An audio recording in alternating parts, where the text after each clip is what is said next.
सबसे पहले बात करेंगे एसआईआर का समय बढ़ा है, सियासी पारा भी चढ़ गया है। और इसी के साथ बात करेंगे कल से शुरू होने वाले संसद के शीतकालीन सत्र की। कल से शीतकालीन सत्र शुरू हो रहा है। एसआईआर पर माहौल गर्म नजर आ रहा है। और इसी के साथ ही बात करेंगे सीएम योगी के हरियाणा में दिए धर्मांतरण और नशे पर बयान किए। धर्मांतरण और नशा, योगी का सीधा हमला। और साथ ही आज बात होगी बीजेपी के उस अभियान की जिसमें 20 लाख कार्यकर्ताओं को उतारा गया है। बीजेपी का प्लान है घर घर प्रचार अभियान। और बात करेंगे अखिलेश यादव के उस डर की जिसकी वजह से बिहार में महागठबंधन की हार हुई है। बिहार वाला गाना अखिलेश बोले मत बचाना। अब आपको खबरें दिखाते हैं विस्तार से।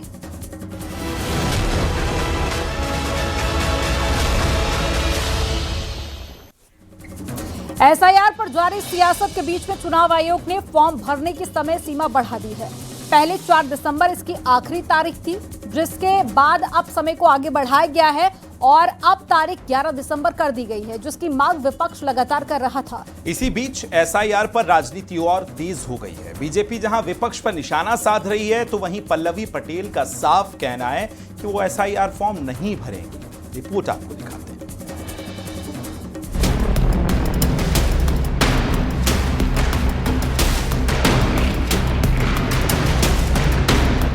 बिहार के बाद एसआईआर पर यूपी से लेकर 12 राज्यों में सियासी घमासान जारी है। कई जगहों से एसआईआर में लगे कर्मचारियों की मौत की खबरों के बीच अब चुनाव आयोग ने एसआईआर की समय सीमा बढ़ा दी है। एसआईआर भरने का समय 7 दिन बढ़ाया गया है। 11 दिसंबर तक एसआईआर फॉर्म जमा कर सकते हैं। अंतिम मतदाता सूची 14 फरवरी को आएगा। पहले 4 दिसंबर तक फॉर्म भरने का समय था। एसआईआर के समय को बढ़ाने की मांग विपक्ष लगातार कर रहा था। निर्वाचन आयोग बिल्कुल इसका तुरंत बिना देर किए इसको कम से कम 3 महीना समय बढ़ाए, ताकि हमारे बीएलओ आत्महत्या से बचे। और जो भी बीएलओ आत्महत्या कर रहे हैं अधिकारियों के दबाव पर, उनको कम से कम 1 करोड़ रुपया अहेतुक दिया जाए। हालांकि अब समय सीमा जरूर बढ़ी है, लेकिन विपक्ष लगातार एसआईआर को लेकर हमलावर है। राहुल गांधी से लेकर अखिलेश यादव तक लगातार सवाल उठाते रहे हैं। अब बीजेपी का कहना है कि विपक्ष बिहार की हार से बौखलाया हुआ है। एसआईआर की जो चर्चा विपक्ष कर रहा है, विपक्ष अपनी संभावित हार को आते हुए देख रहा है।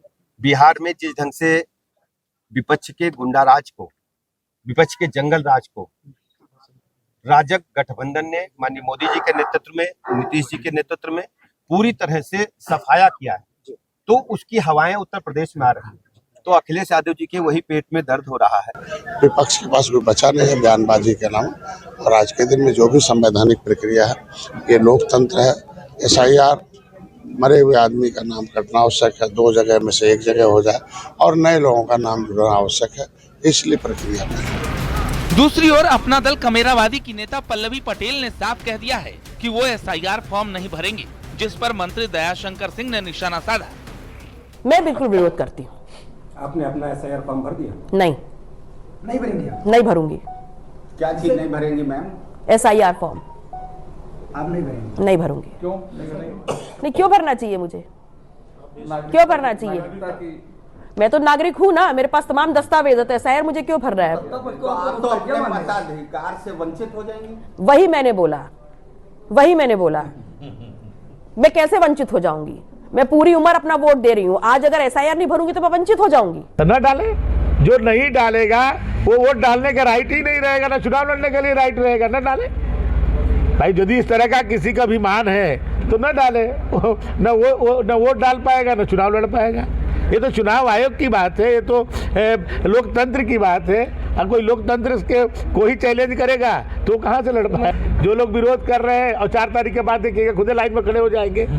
4 तारीख के बाद जो ये नहीं कराएगा, 4 के बाद उसको लाइन में ही खड़े आ पाएंगे। कुल मिलाकर एसआईआर पर सियासी संग्राम जारी है। कर्मचारी काम पर जरूर जुटे हैं, लेकिन कई जगहों पर बीएलओ की मौत से सवाल भी उठ रहे हैं। हालांकि अब चुनाव आयोग ने समय बढ़ाया है, जिससे एसआईआर के काम में आसानी होने की उम्मीद है। Bureau report, news 18।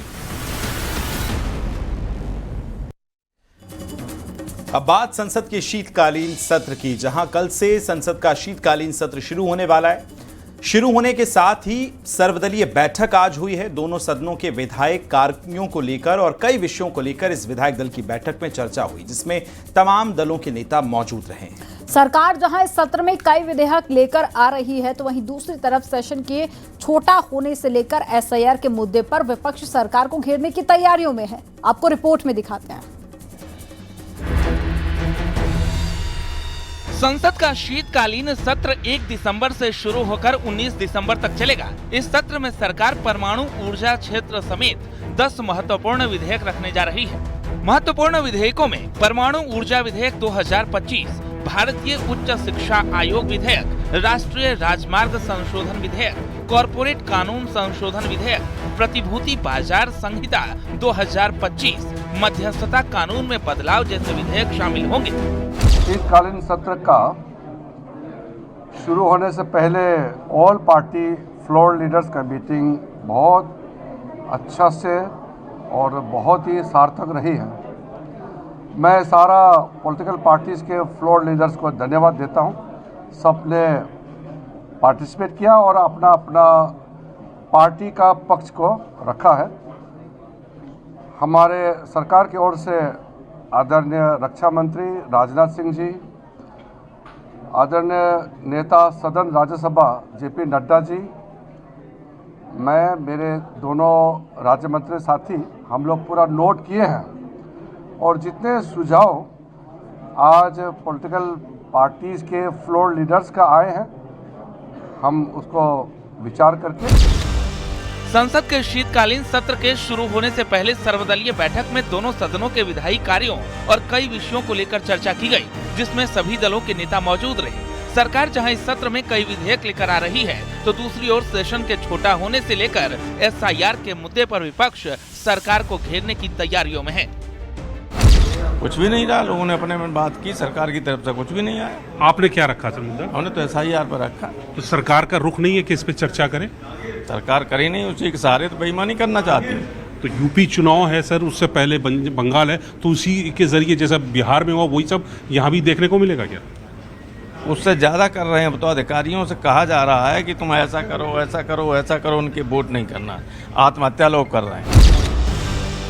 सत्र में 15 बैठकें होंगी और 19 दिसंबर को समाप्त होगा। हालांकि सरकार पूरी तैयारी के साथ सत्र में हिस्सा ले रही है, वहीं विपक्ष भी सरकार को घेरने की पूरी प्लानिंग में है। खासकर एसआईआर का मुद्दा शीतकालीन सत्र में गर्म रहेगा। Bureau report, news 18। एसआईआर पर एसपी लगातार सियासी संग्राम छेड़े हुए हैं। एसआईआर को लेकर समाजवादी पार्टी कुछ अलग तरीके की रणनीति बना रही है। अखिलेश यादव का प्लान है कि एसआईआर को लेकर कार्यकर्ताओं को मंत्र दिया जाए, जिससे वो जन जन तक अपने वोटरों को जानकारी दे सकें।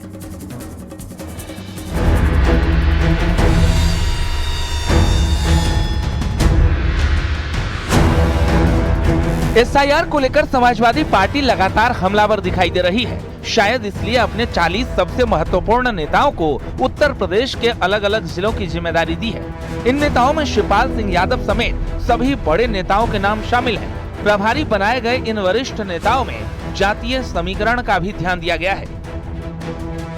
एसआईआर का काम है वो सुचारू रूप से चले, सभी का जो वोट है वो बन जाए। इसके लिए समाजवादी पार्टी ने प्रत्येक जिले में अपने जो बड़े नेता हैं उनको इस जिम्मेदारी दी है कि वो एसआईआर की प्रक्रिया पे पूरी नजर रखे। कहीं कोई समस्या होगी, कार्यकर्ताओं को, जनता को उनकी समस्या का समाधान के लिए प्रत्येक जिले में समाजवादी पार्टी ने प्रभारी बनाया है। और समाजवादी पार्टी को भरोसा है अपने एसआईआर पीडीए प्रहरी पे। फिलहाल समाजवादी पार्टी के वरिष्ठ नेताओं की पूरी टीम फील्ड में है। नेताओं की फीडबैक के आधार पर ही समाजवादी पार्टी सभी कदम उठा रही है। राजनीति के जानकारों का मानना है कि इससे समाजवादी कार्यकर्ता एक्टिव होंगे। सक्रियता निश्चित तौर पे जो लापरवाह कर्मचारी हैं उनके ऊपर भी एक प्रेशर बनाता है। और चूंकि समाजवादी पार्टी लोकसभा चुनाव में अच्छी परफॉर्मेंस दे चुकी है, तो उसे उम्मीद है कि अगर मतदाता सूची बेहतर होगी, साफ सुथरी होगी और सभी लोगों के वोट उसमें होंगे, कोई गलत नाम नहीं होंगे, डबलिंग नहीं होगी, तो उनको विधानसभा चुनाव जो 2027 में होने हैं उसमें उनको इसका बेनिफिट मिल सकता है। शिकायतों के आधार पर समाजवादी पार्टी रोजाना चुनाव आयोग को पत्र लिख रही है। लेकिन साथ ही समाजवादी पार्टी इस बात को चाहती है कि मतदाता पुनरीक्षण कार्यक्रम के माध्यम से उनके कार्यकर्ताओं में एक बार फिर से ऊर्जा का संचार हो। ऐसे में माना जा रहा है कि जो लोग शिथिलता से काम करेंगे उन पर कार्रवाई भी तय है। कैमरा पर्सन रवि के साथ अलाउद्दीन, न्यूज़ 18 लखनऊ। आज मुख्यमंत्री योगी आदित्यनाथ ने एक बार फिर से सनातन का मंत्र दिया। सीएम योगी ने अयोध्या में धर्म ध्वजा को धर्म विजय का प्रतीक बताया है। दरअसल सीएम योगी रोटियों की भूमि कहे जाने वाले प्रदेश हरियाणा में थे। एक कार्यक्रम में सीएम ने बटेंगे तो कटेंगे का नारा फिर से दोहराया। आपको रिपोर्ट में दिखाते हैं।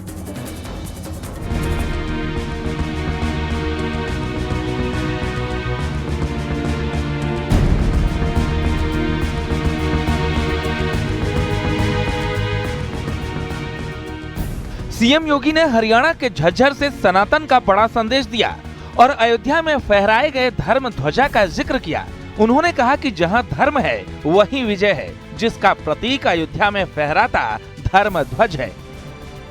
क्योंकि हमारे यहाँ तो कहा गया है ना, ये तो धर्मस्त तो जय, जहां धर्म होगा वहीं जय होगी, विजय होगी, अवश्य विजय होगी। और जब एक साथ बोलेंगे, एक साथ चलेंगे, एक साथ सोचेंगे तो परिणाम तो आना ही था। श्री अयोध्या धाम में प्रधानमंत्री जी के कर कमलों से अयोध्या में श्री राम जन्मभूमि पर आपने भगवा सनातनी ध्वज को फहराते हुए देखा होगा। कितना भव्य ध्वज। हरियाणा दौरे पर पहुंचे सीएम योगी झज्जर में नाथ संप्रदाय के बाबा पालनाथ की मूर्ति की स्थापना कार्यक्रम में शामिल हुए। इस दौरान एक बार फिर योगी ने बटेंगे तो कटेंगे का नारा दिया। अगर दुनिया के अंदर इस चराचर जगत की रक्षा करनी है तो सनातन की रक्षा करनी होगी, उसे सुरक्षित करना होगा, उसे हर हाल में सुरक्षित बनाना होगा। और ये तभी होगा जब हम सब मिलकर के एक रहेंगे। हमें बटना नहीं है, बटेंगे तो कटेंगे। याद करना, जब भी हुआ है, जब भी बटे हैं, यही हुआ है। सीएम योगी यही नहीं रुके। उन्होंने कहा कि जब स्वर्ण युग आता है तो सतर्क रहना चाहिए। पहले विदेशी आक्रांता के हमले हुए, अब धर्मांतरण और नशे के जरिए हमले होंगे। उन्होंने कहा कि सनातन विरोधी कार्य स्वीकार्य नहीं होंगे। ये हमले दो प्रकार से होंगे। एक हमला आज के दिन पे पीछे हाथ होगा विदेशियों का, लेकिन सतर्क हमें होना होगा। ये हमले दो प्रकार के होंगे। एक हमला होगा धर्मांतरण के माध्यम से और दूसरा होगा नशा के माध्यम से।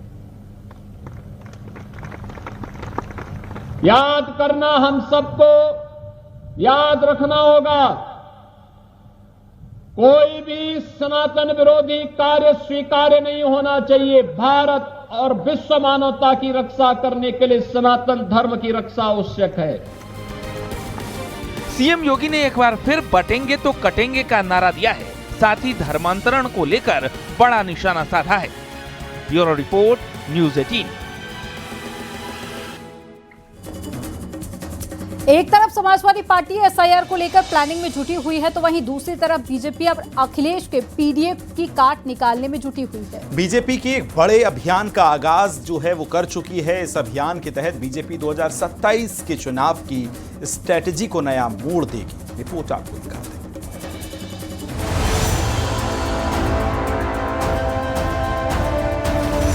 बीजेपी ने आगामी विधानसभा चुनाव में विपक्ष की पीडीए की काट के लिए डोर टू डोर संपर्क के लिए कुंडी खटकाओ अभियान शुरू किया है। अभियान के तहत बीजेपी ने यूपी में 20 लाख कार्यकर्ताओं को डोर टू डोर संपर्क के लिए लगा दिया है। बीजेपी के विधायक, सांसद, मंत्री घर घर जाकर कुंडी खटकाओ अभियान शुरू किया है। बीजेपी ने ऐसा माइक्रो मैनेजमेंट किया है जिसमें बूथ स्तर पर 1,65,000 प्रवासी कार्यकर्ता तैनात किए गए हैं। इसके लिए बूथ प्रमुख और बूथ के प्रभारी बनाए हैं, जो बूथों पर घर घर जाके संपर्क करके एसआईआर फॉर्म को पूर्ण करा रहे हैं और जो बीएलओ लगे हुए हैं उनका सहयोग कर रहे हैं। और सरकार की जो योजनाएं हैं उसको भी हम घर घर जाके बताने का काम कर रहे हैं। बीजेपी ने यूपी के सभी जिलाध्यक्षों और जिला प्रभारियों और पर्यवेक्षकों को निगरानी के लिए कुंडी खटकाओ अभियान में लगाया है। बीजेपी की रणनीति है कि इस अभियान के जरिए गांव गली के माहौल को पूरी तरह से भगवामय और हिंदुत्व राष्ट्रवाद पर केंद्रित किया जाए। तो जाहिर है कि समाजवादी पार्टी जिस तरीके से दबाव बनाए हुए है और लगातार बयानबाजी कर रही है, उसके मुकाबले में एक ठोस अभियान लेकर भारतीय जनता पार्टी मैदान में उतर गई है। SIR की डेट भी बढ़ गई है, तो जाहिर है कि एक उत्तर प्रदेश के मैदान में दोनों पार्टियां पूरी तरीके से जद्दोजहद करेंगी। बीजेपी कार्यकर्ता घर घर जाकर कुंडी खटकाओ अभियान के तहत आध्यात्मिक राष्ट्रवाद घर घर पहुंचाने का संदेश देंगे, जिससे सियासी हवा बीजेपी के पक्ष में बहे। सीधे तौर पर बीजेपी की रणनीति है कि विपक्ष के पीडीए के काट के लिए भारतीय जनता पार्टी के कार्यकर्ता घर घर पहुंचे और अपनी बात को, अपने मुद्दों को मजबूती से जनता के सामने रखें। कैमरामैन उपेंद्र के साथ संकेत मिश्रा, न्यूज़ 18 लखनऊ।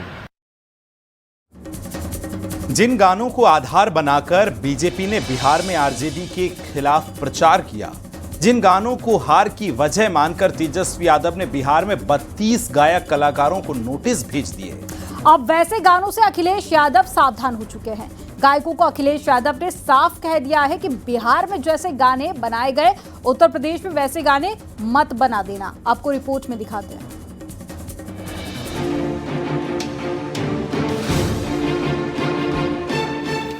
बिहार चुनाव के प्रचार में मारब सिक्सर के 6 गोली छाती में खूब चला। छेद हो जाए तोरा बहती में रहे, मारे सिक्सर के 6 गोली छाती में रहे, छाती में रहे, पावर हो लाई खाली। रंगदारी गाना भी चला था। आरजेडी सरकार बनतो, यादव रंगदार बनतो। आरजेडी सरकार बनतो, सभे यादव रंगदार बनतो। जब तेजस्वी सरकार बनतो, सभे यादव रंगदार बनतो। ऐसे कई गाने थे जो आरजेडी के कैंपेन का हिस्सा तो नहीं थे, लेकिन बीजेपी ने उसे भरे मंच से खूब गाया। खुद पीएम मोदी जगह जगह मंच से इस गाने को बताकर जंगल राज की याद दिलाने लगे थे। मारब सिक्सर के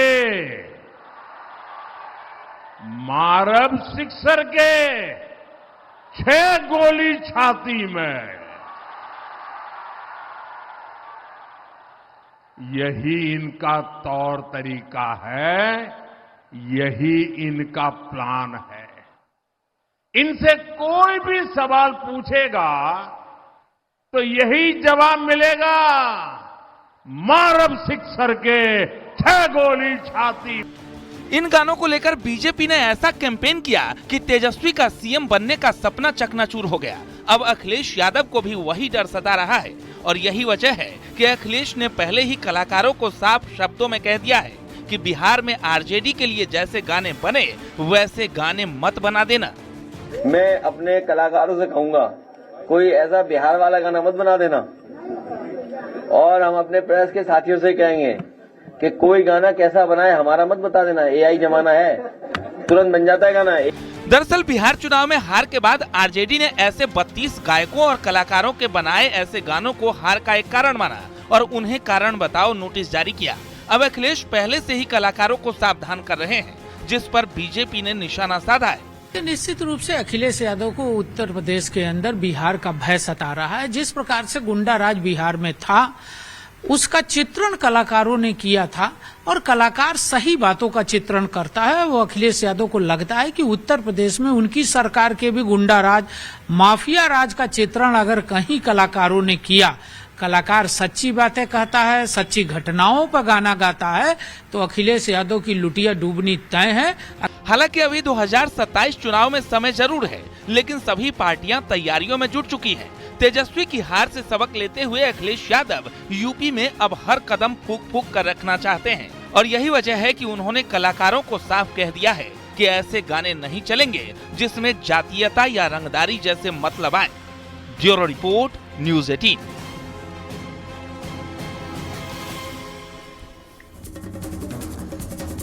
और खबर मेरठ से है, जहां पर बीजेपी नेता संगीत सोम का विवादित बयान सामने आया है। मौलाना मदनी पर संगीत सोम ने विवादित बयान दिया है। संविधान को नहीं मानते मदनी, जैसे मौलाना। संगीत सोम का ये बयान अब काफी ज्यादा विवादों में बना हुआ है। मौलाना मदनी जैसे लोग बीमार कौम के बीमार मौलाना है, इनकी मानसिकता बीमार है। ये ऐसे एक संस्थान से आते हैं जहां से हमेशा आतंकी निकलते हैं और आतंकी निकलते आए। ये अपनी किसी भी तरीके की मानसिकता नहीं बदल सकते। ये संविधान की बात करते हैं लेकिन पत्नी रखेंगे चार।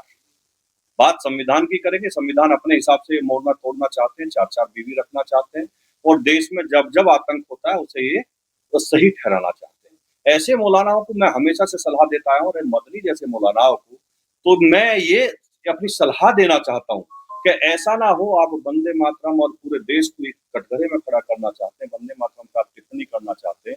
ऐसा ना हो इस देश के सनातनी सड़कों पे उतरे और तुम जैसे मौलानाओं को दौड़ा दौड़ा कर मारना शुरू कर दो और यहाँ से पाकिस्तान तक दौड़ाता ले जाए और तुम्हारे घर में वहीं घुसा के आए।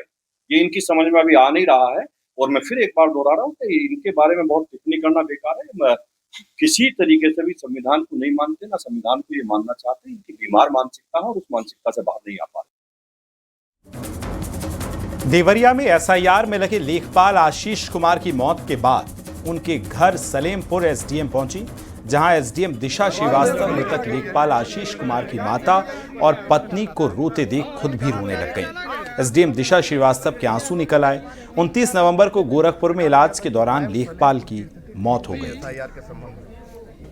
उसके बाद से हमसे इतनी वार्ता की गई है, व्हाट्सएप ग्रुप पे इसमें है, आप लोगों को दिख जाएगा।